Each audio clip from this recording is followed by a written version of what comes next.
Good morning, Knicks Nation. Today is Monday. It is the 20th of September, 2021. We are about 8 days from the start of New York Knicks training camp. I hope you're COVID-free today. I hope you're healthy. I hope your family and your household is COVID-free and healthy, and that the needs of you and your household in terms of food and shelter and clothing as well as health are being met. Blessings upon those that work in the healthcare field, trying their best to save life. Blessings upon those that pick up garbage for us to keep our places clean. Blessings upon those that make deliveries for our convenience.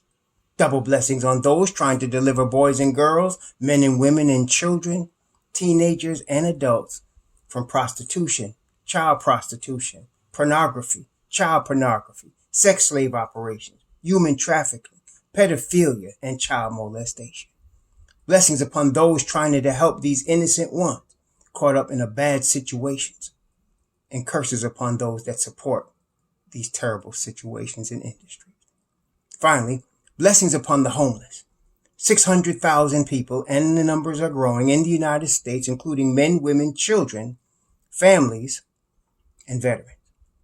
And millions around the world, in places like the Philippines, in places like Haiti, in places like Afghanistan, with no roof over their head, and in oftentimes no way of knowing where their next meal is coming from. Blessings upon them, for theirs is the kingdom, and blessings upon those whose hearts have been moved to try to help. Brethren, Knicks Nation, first of all, I want to make sure something is clear. Obviously, first of all, I just want to thank all my subscribers. I have not done that, and I have to apologize. Almost got 5,000 subscribers. Now, I started this Knicks side of the channel about a year ago, and I think I had like 100 subscribers or something like that. And it has grown tremendously. I'm doing it, and I was doing it then, and I'm still doing it for fun. This is for the love of the New York Knicks. I thought I made that clear. Some people come on my channel calling me a homer. Yes, I'm unapologetically a Knicks homer. No question about it. But people that watch my videos know that I do a thorough analysis on my Knicks. I do. Okay. It just so happens it's a really good time to be a Knicks fan. Just so happens. So I just wanted to say thank you for all the subscriber, all the love. I really, really appreciate that. I do these videos out of love. And so if I had one subscriber, I'd probably still do the videos. If I had 1 million, I'd probably still do the videos the same. And so it is what it is. It's just something I love, something to help take my mind off, my main mission, which is ministry. I do ministry, as you probably know. Also, that's my real mission. That's what I'm called to do. That's straight business for me. And so this is just letting off steam, just having fun. So I appreciate all the love y'all showed me. I really do. And I thank you all very much. So earlier I put out a video where I was saying that a healthy Mitchell Robinson puts the Knicks in the top 4 or even top 3 in the East. Everything else being equal. Also, I said, and I still say, while Kemba Walker, a healthy Kemba Walker with a healthy Mitchell Robinson will make the Knicks a lot of trouble in the East, I'm not really depending on a healthy Kemba Walker for us to be top 3. We could still be top 3. Even if Kemba can't play or is limited, we could still be top 3. Now, that brings me to a couple of concerns. Now, the thing I love about the Knicks, and see, I think y'all could bear witness. I'm the one that came out with the chess playing thing. It seems like everybody's picked that up now, the Knicks playing chess. But I think it was like a year ago I started that. I think y'all could bear witness to that. I'm not making that up, right? So in playing chess, and I'm not a chess pro, it's just the way Leon Rose was doing the moves remind me of a pro chess player, right? Somebody you might see in Central Park, or somebody you might see in the park in Brooklyn that just, there's dudes out there that could play, right? Or in Harlem. But women too. It's just that Leon Rose reminds me of guys that are doing that. Now, when you're playing chess, again, I'm not as pro at playing chess, but you have to think several moves ahead, right? Which is what Leon Rose has been doing. And in thinking several moves ahead, what you also are doing is preparing. Okay, preparing. Malcolm X once said, the future belongs to those that prepare for it. I found that to be one of the most profound statements I've ever heard, because it's absolutely true. And it's true even in the New York Knicks and in basketball. What do I mean by that? Well, the Knicks have, we know, the starting five: Mitchell Robinson, Julius Randle, R.J. Barrett, Evan Fournier, and Kemba Walker. But they got backup five. That's tough, right? Nerlens Noel, Obi Toppin, Alec Burks, right? Manuel Quickly, and of course, Derrick Rose. That's not even including our Deuce McBrides, our Quentin Grimes, our Taj Gibsons. That's not even including that. Okay. So we got backup, right? In case somebody gets hurt. Now, as I said, I believe the Knicks, with a healthy Mitchell Robinson, everything else being equal, the top 4, top 3 in the East. If Mitchell Robinson gets hurt and they have to bring in a combination of, like they did last year with a Nerlens Noel and a Taj Gibson, and then maybe playing Randall at the 5 sometimes, they're still top 6 in the East. I'm just wanting to prepare y'all for this, because if it happens, some people are going to start tripping. And of course, the media is going to write the Knicks off if that happens. But I'm still telling y'all, even without Mitchell Robinson, we're top 6 in the East. Okay. Even without Kemba Walker. And now this is the thing. The whole aura of the culture of the Knicks is improved, as we know, and we talk about being prepared for contingency, having contingency plans, having backup. The concern I have about MitchRob, and I'm a big MitchRob fan. MitchRob is my second favorite player on the Knicks, aside from the former Frank Ntilikina, who is now Deuce McBride, my favorite. But MitchRob's always been right there, like 1A. The concern I have is when Mitchell Robinson 3 years ago came into the league, he was 220 pounds. I saw some video of him, and he also said that he's about 280 pounds. I don't care how you do it. I don't care if you do it with drugs or natural or whatever you do. You eat your way there. I just personally don't believe it's healthy for an individual to gain 60 pounds in 3 years. I don't care if it's muscle. I don't care if it's fat. I don't care if it's a combination. I don't care what it is. To gain that much weight in that quick of a time cannot be healthy. So I have concerns. Now, understandable. In the play that Mitchell Robinson broke his foot, Brook Lopez hooked him and flipped him, and that's how he broke his foot. And I know that not just Mitchell Robinson, but others, have been saying that he needs to put on some weight to get stronger, to be able to not be manhandled. Not just from a Brook Lopez at that play, but from guys like the Joker, things like that, to be able to hold his own in the post on defense against these type of players. I never thought that was a huge thing. To me, that was never a big deal. His athleticism, his speed, his quickness, his ability to cover ground was what made him special, with his length and ability to use it. To me, I'm not saying he won't be able to use those things still, even with the additional weight. But my concern is twofold. He did break his foot. Big men are more susceptible to foot injuries because of the added pressure on their feet. There's been a string of big men that have careers have been cut short. The two that come to my mind is Rich Smits, that used to play for Indiana, and Yao Ming, who's a Hall of Famer. Both of them careers cut short because of foot injuries. That happens to big men. I'm concerned for Mitchell on that front. Not necessarily this year. He's only 23, 24. It may come later. Okay. Second thing is his knees. I remember now, when we signed, if y'all remember, we signed Stat. Now, Stat had terrible knees when he came to the Knicks. His knees were uninsurable. The Knicks gave him that $100 million with no insurance on his knee. And then he went and thought he was going to get bigger and stronger and added more weight. And then the knee problems come right back. Okay? I'm concerned with Mitch on that. I'm really hoping he loses some of this weight. I'm really hoping he gets back to around 260. I really think he added too much weight too fast. I really think so. I'm not concerned, again, his mobility, his athleticism. I'm not really concerned with that because he's still a kid. He's still a kid. This ain't no 30-year-old guy. He's 23, 24 years old. So, he's going to be able to move around. And he might even be a better player. I'm concerned with him going forward, though. That's concern number one. But we got backup. Nerlens Noel I've been seeing some things about a competition between Nerlens Noel and Mitchell Robinson. Stop. Nerlens Noel is not Mitchell Robinson.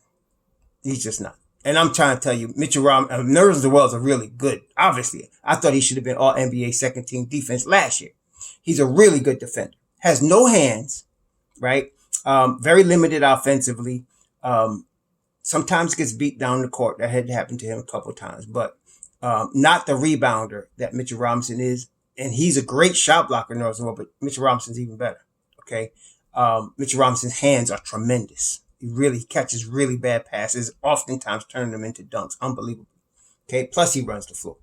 So Nerlens Noel is not Mitchell Robinson, but our team is deep enough and tight enough so that if Nerlens Noel had to come in, and of course you still got Taj Gibson to spell him, who's always consistent. Taj Gibson at this stage of his career, you kind of know what you're going to get from him. You're going to get tough defense from him. You're going to get tough rebounding from him. He gets buckets around the basket still. Okay. And his IQ is the veteran IQ that you want. So you could get a good 15, 20 minutes out of Taj. You know what you're getting from him. So if we had to have that platoon of Nerlens Noel and Taj, I think we're still top 6 in the East. Okay. Some of y'all might ask about Jericho Sims, and I wish y'all would really understand who your coach is. Jericho Sims is not going to play this year. Okay. He might get garbage time in a blowout if he's called up. He might get garbage time, but you can forget it as far as him getting any serious time on the Knicks this year. Especially now you got Nerlens, you got Taj, and you still got Randall. And I'm trying to tell you, Tom Thibodeau will pay Julius Randle at the small ball 5 before you see Jericho Sims. So I'm trying to stop y'all from losing life force and getting all frustrated. Don't forget Jericho Sims. Okay. He's not going to be an option this year. Not in his rookie year. No. Okay. I'm just trying to prepare y'all. I'm not saying this is what I want or don't want. I'm just telling you who I know the New York Knicks coaches is. And what he does. Okay. If Mitchell Rob got hurt, you're going to see a lot of Nerlens Noel and Taj Gibson. You're not going to see Jericho Sims. Just tell me. Okay. That's that. Second concern, Kemba Walker. We've been seeing videos of RJ, our rookies, right? Especially Deuce and Quentin, Julius. Evan Fournier. We've been seeing videos of them working out, shooting, drilling, whatever. I ain't seen nothing from Kemba. Now, I'm going to take Kemba at his word, where he says he's been working, renewed energy, working out, hasn't been spending a lot of time doing other things this summer. I'm thinking Kemba's really working himself just like he said, but I'm also thinking he's saving his knees. He's being very judicious, very cautious, because he wants to play as many games this season as possible, especially in the playoffs. And so, but again, if we get Kemba, and I'm telling you this, as I said, 72 games of Mitch Rob gets us top 4, top 3.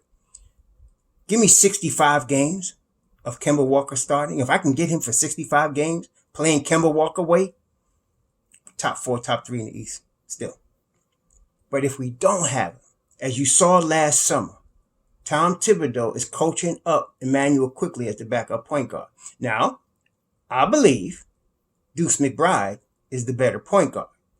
But I want to tell this to you, as I alluded to in the previous comment that I just said about Mitchell Robinson and Jericho Sims, it don't matter what I believe. Tom Thibodeau is going to use Immanuel Quickley as his backup point guard if Kemba gets hurt. You say, what about Derrick Rose? Tom understands that Derrick Rose is a bench piece. He's your third guard off the bench. He understands that. He knows this is where he's going to get the most out of D Rose. He don't want to run D Rose into the ground. D Rose ran out of gas this past playoffs. He ran out of gas. Okay. When he's fresh, even at 32, 33, nobody could guard him one-on-one. Nobody in the NBA could guard him one-on-one when Derrick Rose is fresh. But you want to keep him fresh. So you're not going to start him and play him those Tom Thibodeau starters minutes. That's not going to happen. But Kemba is going to get the call. And if something happened, if it was a back-to-back of Kemba's knees are sore, which is going to happen, you're going to see Immanuel Quickley at point guard. Okay? For good or for bad. Now, there's positives and negatives, obviously, of playing IQ. I love IQ. I happen to think he's more of a shooting guard than a point guard. The ball doesn't move as well. Yes, he got 8 assists in the summer. Yes, he did. But the ball does not move as well when he's the point guard as when, say, Kemba, the point guard, or when D Rose is the point guard, or Deuce McBride is the point guard. So I don't think, but Deuce McBride's a rookie. And again, I know who my coach is. He's going to play IQ. Okay, he's going to start IQ at that point guard position. So those are the only two concerns. And they're concerns only in the sense that, like I said, if we lose both of those guys, the Knicks are still top 6 in the East. I'm trying to tell you, some of y'all going to say, are they playing? No, they still top 6. You start Immanuel Quickley. You have Derrick Rose and Deuce McBride coming off the bench. You start Nerlens Noel and you have Taj Gibson playing behind him. They're still top 6 in the East. Okay, they're still top 6 in the East. Okay, because I'm assuming a healthy Julius Randle and a healthy RJ Barrett. These very important keys here. Okay, so I'm not as concerned with RJ. He's very strong, young boy. He's strong body, takes care of himself. You know Julius is going to come in shape and ready to play. Okay, so I'm not worried about those two guys. But Mitchell Robinson, as we know, been hurt several times, including last season. We know Kemba's knee situation. But I'm just trying to say the Knicks are prepared. They're not like hoping that these two guys stay healthy and they don't be sunk. It ain't like that. No, we got backup. So we're either moving into top 3, 4 status in the East or top 6. Okay. And either way, the Knicks are going to be a tough out. Either way. Okay. So, I guess I'm just saying those are my two concerns, Mitchell Robinson and Kemba Walker, but they're not overwhelming concerns. That, like, I'm not staying up at night saying, oh no, what the Knicks going to do? No, we're going to be in good shape. When Tom Thibodeau, as you know, he likes to say, next man up. Well, he's got next man up.